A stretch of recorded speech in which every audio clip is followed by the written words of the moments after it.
এই বাপ, কোরআনুল কারীমে আল্লাহ বলছে, বান্দা তুমি যে আমার নাফরমানি করছো, তুমি কি একটাবার ভেবেছো সেই হাসরের ময়দানে তুমি কেমনে বাঁচবা? বান্দা, যেই হাসরের ময়দানের একদিনের পেরেশানি কুলের বাচ্চাকে বুড়া বানায় ফেলবে, বুড়া বানায় ফেলবে।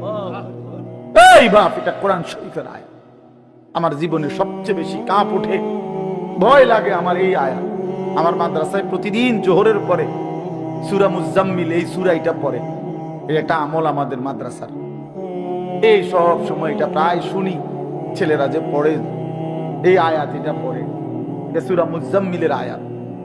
ফাকাইফা তাত্তাকুনা ইন কাফারতুম ইয়াওমান ইয়াজআলুল বিলদানা শিবা। আল্লাহ ডাক দিয়ে বলছে, বান্দা এই যে একটা দিন নামাজ পড়ো না, কেমনে বাঁচবা বান্দা? 30 বছর ধরে সুদ খাইতেছো বান্দা, 40 বছর ধরে বিড়ি সিগারেট খাইতেছো বান্দা, প্রতিদিন মিথ্যা বলো বান্দা। এই বান্দা, এভাবে বুঝি মুসলমান ডেলি মিথ্যা বলে, মুসলমান বুঝি প্রতিদিন গালি দেয়, মুসলমান বুঝি প্রতিদিন নাফরমানি করে, মুসলমান বুঝি কোনো দিন ফজরের নামাজ পড়ে না। ফাকাইফা তাত্তাকুন, বান্দা এইভাবে যে অব্যাহত নাফরমানি করছো, আসলে কি তুমি বাঁচবা কেমনে? কেমনে বাঁচবা? আল্লাহ পাক রব্বুল ইজ্জত সুল জালাল ওয়াল ইকরামের ফজল কারাম, রব্বুল আলামিনের অপরিসীম ইহসান, মেহেরবানি, দয়া, আল্লাহ তাআলা আমাদেরকে আজ 11 ডিসেম্বর 2024 রোজ বুধবার নবীনগর দক্ষিণ ও মুরাদনগর উত্তর ইত্তেহাদুল উলামা পরিষদ এর উদ্যোগে আজকের এই 3য় বার্ষিক ইসলামী মহাসম্মেলনে আল্লাহ তাআলাই আমাদেরকে আসবার বসবার, আল্লাহর জন্যই জমা হওয়ার তৌফিক দান করেছেন। এজন্য আমরা সকলেই বলি আলহামদুলিল্লাহ। সকলের কাছেই বিনীত অনুরোধ, অল্প কিছুক্ষণ সময় জায়গাটা যেটুকু ছিল এটুকু তো আলহামদুলিল্লাহ আপনারা সুন্দরভাবে বসছেন, কিছু ভাই কষ্ট করে দাঁড়ায়েই আছে।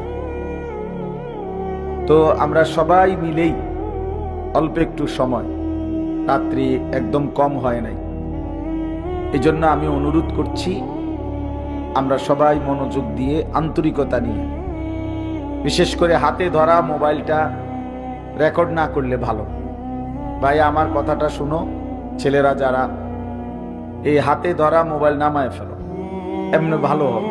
আমাদের দিকে তাকাইয়া মোবাইলটা বন্ধ রাখা 1 ঘন্টা ইনশাআল্লাহ, এই অল্প একটু সময় আমরা আল্লাহর কিছু কথা শুনি মনোযোগ দিয়ে, ভালো হবে। এজন্য সবাই মিলে অনুরোধ করছি, এটা আমি আদেশ করলাম যে যাদের হাতে মোবাইল রেকর্ড করার জন্য এরকম উঠাইছিল, এগুলা সব নামায় ফেলো ভাই। আর যদি কেউ কথা মানতে রাজি না হয়, সে চলে গেলে ভালো, সে উঠে চলে গেলে ভালো, 2-4 জন ফালতু শ্রোতা না হইলেও চলবে। এই জন্য দয়া করে আমি অনুরোধ করলাম, এটা বললাম শক্তভাবে। মানুষের দিল একই মুহূর্তে 2 জিনিস ভাবতে পারে না, এটা মনোবিজ্ঞানের কথা। মানুষের অন্তর একসাথে 2 জিনিস ভাবে না। এজন্য হাতে যখন মোবাইল থাকে তো দিলের মধ্যে ভাবনা থাকে মোবাইলকে নিয়ে, যে এটার মধ্যে ঠিকমতো উঠতেছে কিনা, রেকর্ড হচ্ছে কিনা, ইত্যাদি ইত্যাদি। ফলে আর নিজের জন্য কিছু গ্রহণ করা হয় না, মোবাইলের জন্য নেওয়া হয়, নিজের জন্য নেওয়া। মূলত মাকসাদ কিন্তু নিজের জন্য। এই মাহফিল, এই প্যান্ডেল, এই সব কিছু অনেক কষ্টের আয়োজন। একটা মাহফিলের, ওই যে আপনি কি বাংলা বুঝতেছেন? এই ফালতু একটা অপদার্থ মানুষ, কি বুঝছেন? 100 বার বুঝছেন, কেন বুঝবে না? কেন? বাংলা কথা তো বুঝার কথা। এখন ভাল লাগছে যে ধমক খাইল। এই জন্য একটা ইন্তেজামের মধ্যে অনেক কষ্ট, অনেক মানুষের আমি দেখছি ছেলেরা আসছি যে এখন অস্থির, ছেলেরা পাগল, মাশাআল্লাহ কি পরিমাণ দৌড়াদৌড়ি ছুটাছুটি করতেছে, কষ্ট করতেছে। তাহলে এই বিশাল প্যান্ডেল, এতটা সুন্দর পোস্টার, মাইক, হ্যান্ডবিল, আপনাদের এই সুন্দর আশা, সবকিছুর পিছনে অনেক মেহনত। একটা মাহফিলের ইন্তজাম করতে মাথার ঘাম পায়ে পড়ে। 10 টাকা, 50 টাকা, 100 টাকা, 20 টাকা, 1000 টাকা এভাবে জমা করে তারপরে মাহফিলটা হয়। তাহলে অনেক। আমার মাদ্রাসায় 14 তারিখ মানে এই শনিবারে মাহফিল। আমার যে ক্যান্টনমেন্টের কাছে আমাদের যে মাদ্রাসা, আমার উস্তাদরা আজকে 14 দিনের মতো, প্রায় 2 সপ্তাহ হয়েছে, বড় ছাত্র এবং উস্তাদরা সারা দিন রাত মাহফিলের কাজে করে। আমি বলি, কিরে বাইরে এটা কি কাম করো তুমি? শেষই হয় না। অনেক কাজ, বাস্তবিক অর্থেই অনেক কাজ। ছেলেদের, বড় ছেলেদের জান শেষ একদম। উস্তাদরাও খুব কষ্ট করতেছে। তাহলে বোঝা গেল একটা মাহফিলের ইন্তজামে অনেক ফিকির করতে হয়, অনেক অনেক। একজন বক্তা দাওয়াত দেওয়া, ঠিক মতো আনা। এই যে আমাদের পরম শ্রদ্ধেয় শায়েখ হারুন ইজহার দামাত বারাকাতুহু আলী, অসুস্থ, তিনি অনেক পেরেশানি করতে হয়েছে।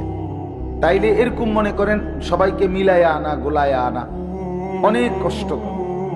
তাইলে প্রিয় ভাই, এই সবটার মাকসাদ আমাদের নিজেদের বিবেক জাগানো, দিল জাগানো। আমাদের দিলের মধ্যে যদি কোনো অনুভূতি না আসে, নিজের মধ্যে যদি কোনো ফিকিরে না আসে, সামান্যতম যদি ঘুমন্ত বিবেক জাগ্রত না হয়, তো এই কষ্টের ইন্তেজামের ফায়দা কি?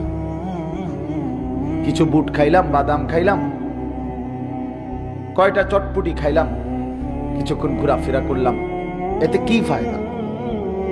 এই বুট, বাদাম, চটপটি তো পৃথিবীতে প্রতিদিনই থাকে ভাইয়া। এই জন্য দয়া করে মনোযোগ দিলে ভালো, আন্তরিকতা নিয়ে আল্লাহর কথা শুনলে বরকত হয়, দিলের মধ্যে অনুভূতি হয়।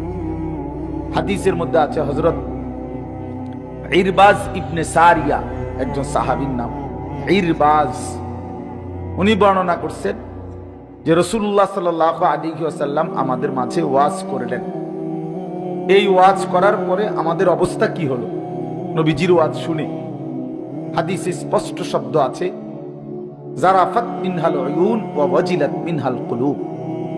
সাহাবী বলতেছে, নবীজির ওয়াজ শুনে আমাদের অবস্থা হলো যে আমাদের সকলের চোখ থেকে পানি ঝরতে লাগলো, আর আমাদের দিলগুলো আল্লাহ তাআলার ভয়ে কাঁপতে লাগলো। এই যে দুইটা শ্রোতার হালাত, সাহাবীদের হালাত।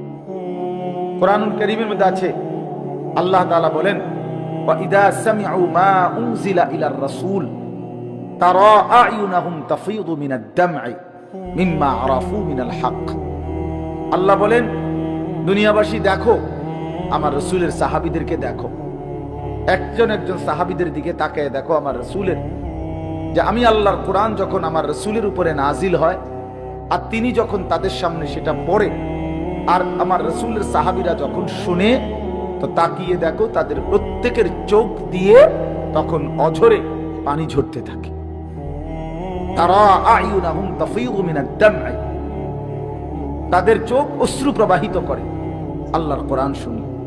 তাহলে এই ছিল সাহাবায়ে কেরামের ফিকির, আল্লাহর কোরআন শুনলে কাঁপতেন।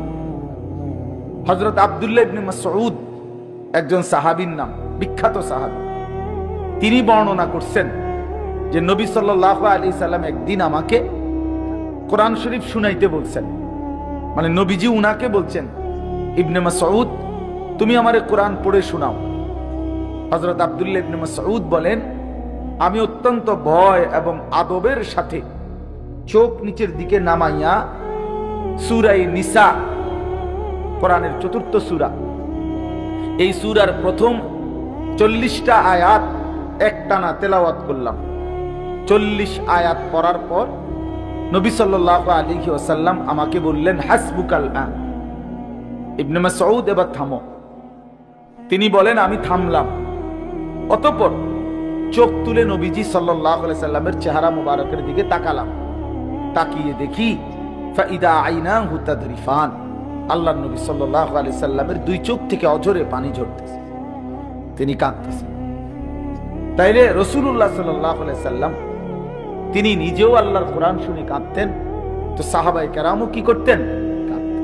এ ছিল আল্লাহর কোরআনের কথা, দিল নরম হওয়ার কথা। সুম্মা তালিনু জুলুদুহুম ওয়া কুলুবুহুম ইলা যিকরিল্লাহ।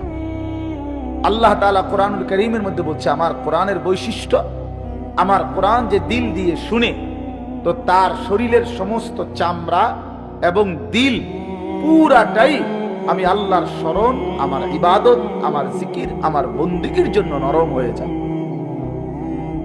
ঝুঁকে যায়, ঝুঁকে যায়। এজন্য বাস্তবিক অর্থে আল্লাহর কোরআন শুনলে দিল নরম হয়, দিল নরম হয়।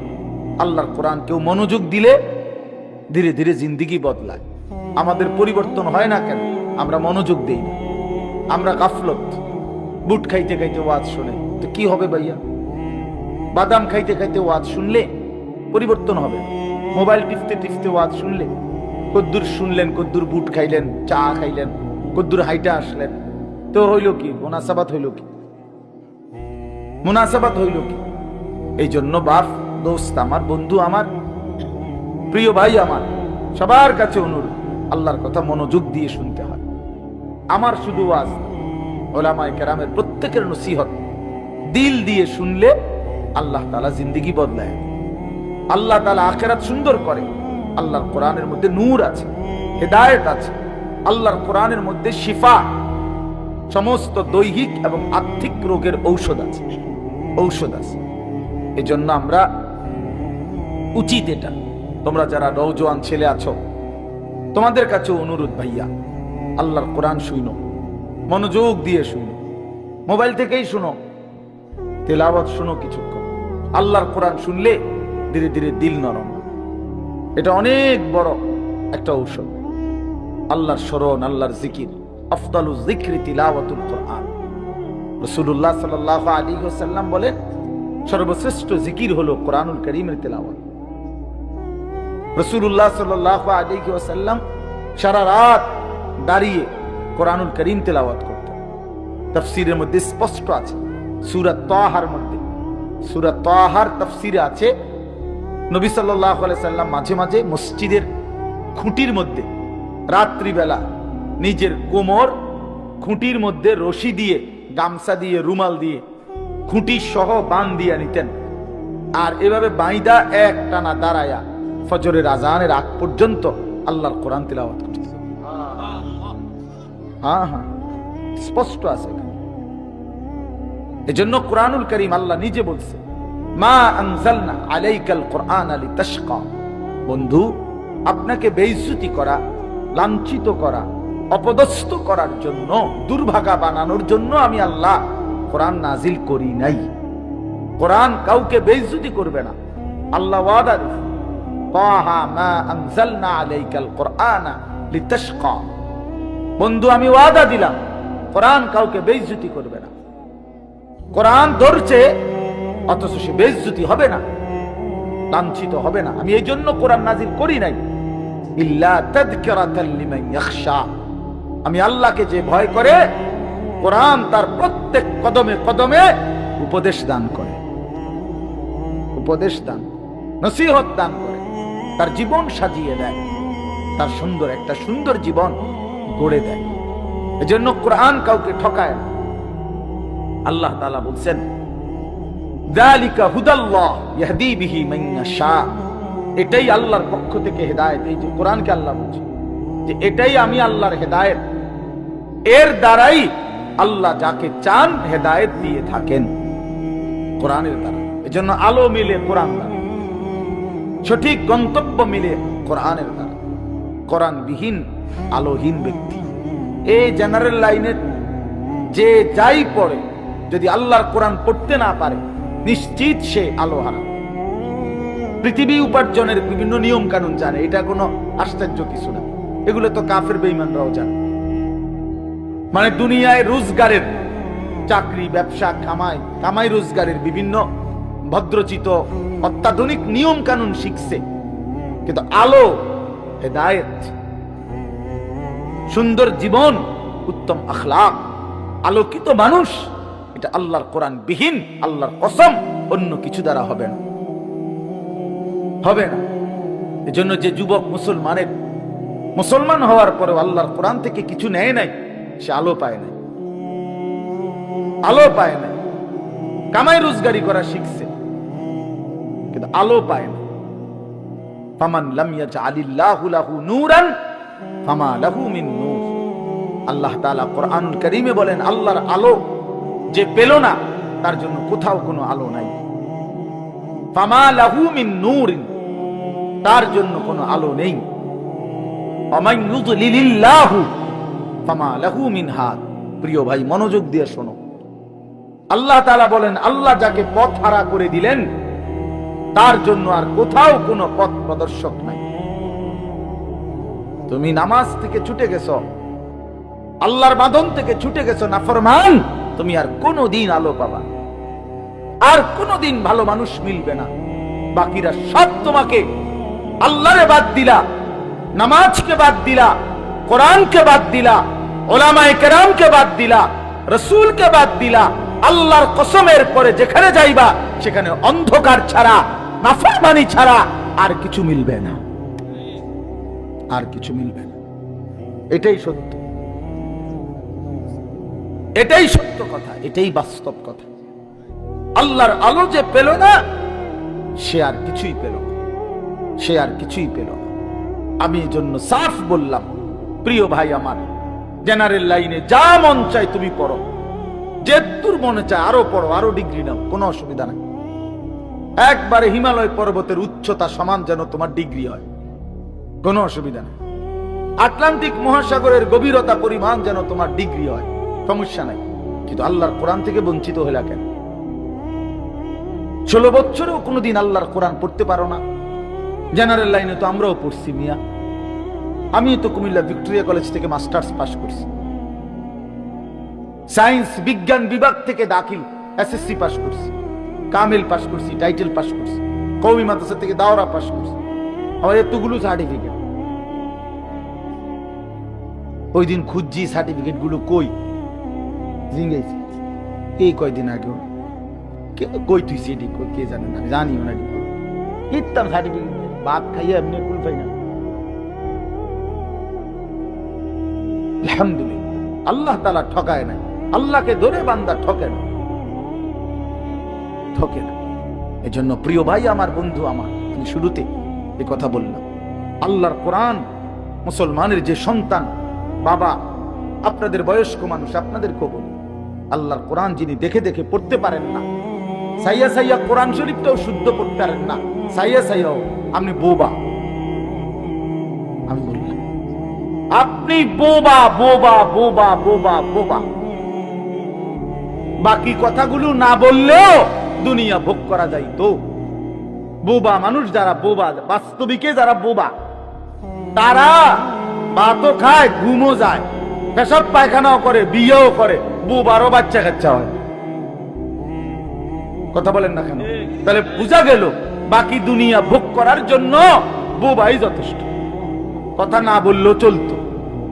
যে মালিকের দেওয়া জবান, যার দেওয়া চোখ, যার দেওয়া জিহ্বা, আর এটা ফরমান তার কালাম দেখে দেখেও পড়তে পারো না। কি ঘাস কাটলা সারাটা জীবন? কি ঘোড়ার ঘাসটা কাটলা? কি ঘোড়ার ঘাস কাটলা?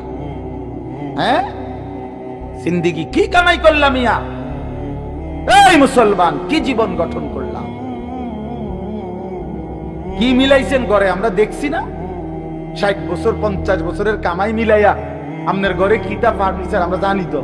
সোফা এক সেট, হ্যাঁ, ওয়াল শোকেস 2টা, ডাইনিং টেবিল একখান, চেয়ার 6টা, বক্স খাট 2টা, আর এমনি নরমাল খাট 2টা, কাঁচের প্লেটে 1 ডজন, নুনের বাটি 4টা, চার কাপ 12টা, আর 4টা বাথরুমে বদনা 4টা। আর কিটা?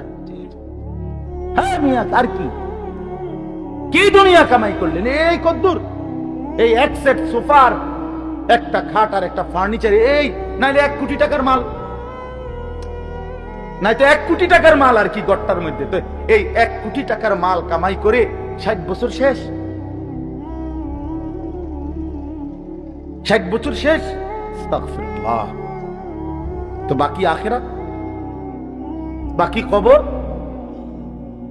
হ্যাঁ, فكيف تتقون إن كفرتم يوما يجعل الولدان شيبا। এই বাপ, কোরআনুল কারীমে আল্লাহ বলছে, বান্দা তুমি যে আমার নাফরমানি করছো, তুমি কি একটাবার ভেবেছো সেই হাসরের ময়দানে তুমি কেমনে বাঁচবা? বান্দা, যেই হাসরের ময়দানের একদিনের পেরেশানি কোলের বাচ্চাকে বুড়া বানায় ফেলবে, বুড়া বানায় ফেলবে। এই বাপ, এটা কোরআন শরীফের আয়াত। আমার জীবনে সবচেয়ে বেশি কাঁপ ওঠে, ভয় লাগে আমার এই আয়াত। আমার মাদ্রাসায় প্রতিদিন জোহরের পরে সূরা মুজাম্মিল, এই সূরাটা পড়ে। এটা একটা আমল আমাদের মাদ্রাসার।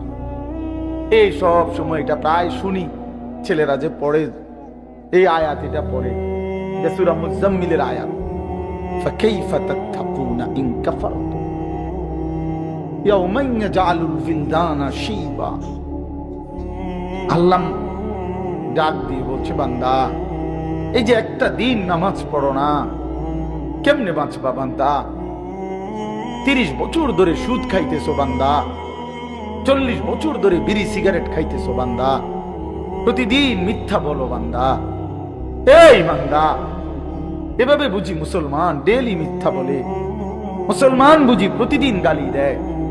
মুসলমান বুঝি প্রতিদিন নাফরমানি করে? মুসলমান বুঝি কোনো দিন ফজরের নামাজ পড়ে না? ফাকাইফা তাত্তাকুন। বান্দা, এইভাবে যে অব্যাহত নাফরমানি করছো, আসলে কি তুমি বাঁচবা কেমনে? কেমনে বাঁচবা? ইয়াওমান ইয়াজআলুল বিলদানা শিবা, যেদিন বাচ্চাকে বুড়া বানায় ফেলবে একদিন। ওহ, আল্লাহ মাফ করে দেন। ইয়াওয়াদ্দুল মুজরিমু লাউ ইফতাদি মিন আযাবি ইয়াউমিইদিন বিবানিহি ওয়া সাহিবাতিহি ওয়া আখিহি ওয়া ফাসিলাতিহি আল্লাতী তু'বি ওয়া মান ফিল আরদি জামিআ সুম্মা ইউনজি। আল্লাহ বলেন, নাফরমান পাপী হাসরের ময়দানে আল্লাহকে বলবে, আল্লাহ আজকে আমাকে জাহান্নাম থেকে মুক্তি দেওয়ার জন্য আপনি আমার সন্তানদেরকে জাহান্নামে দিয়ে দেন, আমার স্ত্রীকে জাহান্নামে দিয়ে দেন, আমার ভাই বেরাদর গুলোকে জাহান্নামে দিয়ে দেন, আমার বংশের সব মানুষকে জাহান্নামে দিয়ে দেন, এই পৃথিবীর সব মানুষকে জাহান্নামে দিয়ে দেন, তবু আমারে বাঁচায় দেন। খোদার কসম বাপ, এটা কোরআন শরীফের আয়াত। ওয়ামান ফিল আরদি জামিআ। নাফরমান বলবে, মাওলা গোটা পৃথিবীর সব মানুষকে জাহান্নামে দিয়ে দেন, সুম্মা ইউনজি, বিনিময়ে আমাকেই শুধু বাঁচিয়ে দেন। কাল্লা ইন্নাহা লাযা নাযাআতাল লিশশাওয়া। আল্লাহ বলে, কখনোই না বান্দা। ইন্নাহা লাযা, এই যে জাহান্নামের ধাউ ধাউ লেলিহান আগুন, এই মুহূর্তে তুমি নাফরমানকে জাহান্নামে ছুঁড়ে ফেলা হবে, মারতেই ফেলতেই। নাযাআতাল লিশশাওয়া, তোমার শরীরের চামড়াগুলোকে, গোশতগুলোকে প্রথম সেকেন্ডেই জাহান্নামের আগুন ভুনা বানায় ফেলবে, ভুনা কাবাব বানায় ফেলবে। একটা সেকেন্ডে জাহান্নামের আগুন তোমার গোশত চামড়া সিদ্ধ বানায়, ভুনা বানায়। শাওয়া অর্থ মাশবি অর্থ ভুনা। এতটা তীব্র আগুন এটা। ওমা আদরাকা মা হিয়া নারুন হামিয়া। আল্লাহ তাআলা বলছে, বন্ধু নবীকে বলছে, মিয়া রাসূলকে বলছে, রাসূলকে, এই দোস্ত আপনি জানেন জাহান্নামের আগুন কি ভয়ানক? নারুন হামিয়া, প্রচন্ড তাপ, উত্তাপ, লেলিহান আগুন, ধাউ ধাউ আগুন। আল্লাহ রাসূল সাল্লাল্লাহু আলাইহি সাল্লাম হাদিসে আছে, এই আয়াতের তাফসিরে নারুন হামিয়া, এই আয়াতের তাফসিরে নবীজি বলছে, শুনতেছেন আপনারা? নবীজি সাল্লাল্লাহু আলাইহি সাল্লাম বলছে, নারুকুম হাদিহি জুজউম মিন 70 জুজআম মিন নারি জাহান্নাম। উম্মত, তোমাদের এই দুনিয়ার আগুনের চাইতে জাহান্নামের আগুন এর চাইতে 69 গুণ বেশি গরম। জাহান্নামের আগুনের 70 ভাগের 1 ভাগ তোমাদের দুনিয়ার আগুন। শুনেন এরপরে কি হইছে। এই কথাটা বলার পর তাফসীরে কুরতুবীতে কথা স্পষ্ট আছে, আমি নিজে পড়ছি, আমার গাড়িতেও এই কিতাব আছে। সাহাবায়ে কেরাম এটা শুইনা যে দুনিয়ার আগুন জাহান্নামের আগুনের 70 ভাগের 1 ভাগ, এর চাইতে 69 গুণ বেশি আরো গরম জাহান্নামের আগুন। এ কথা শুনে সাহাবীরা লাফ দিয়া উঠছে, লাফ দিয়া ফাল দিয়া উঠছে, ফাল দিয়া ভয়ে আর আতঙ্কে। সাহাবায়ে কেরাম বলছে ওয়া ইন্না যালিকা লাকাফিয়া ইয়া রাসূলুল্লাহ, এই নবী বলেন কি দুনিয়ার এই আগুন তো এইটাই তো লাকাফিয়া, জ্বালাইয়া পুরাইয়া ছাই করার জন্য এটাই তো। দুনিয়ার এই আগুনই তো 1 সেকেন্ড সহ্য করার কোনো ক্ষমতাই নাই। নবীজি তখন বললেন, হায় উম্মত, তাহলে ভেবে দেখো এর চাইতে আরো 69 গুণ বেশি উত্তাপ হবে জাহান্নামের আগুন, তো সেটা কি পরিমাণ গরম। নওজোয়ান ছেলে কেন নামাজ পড়ো না? বাপ কেন নামাজ পড়ো না?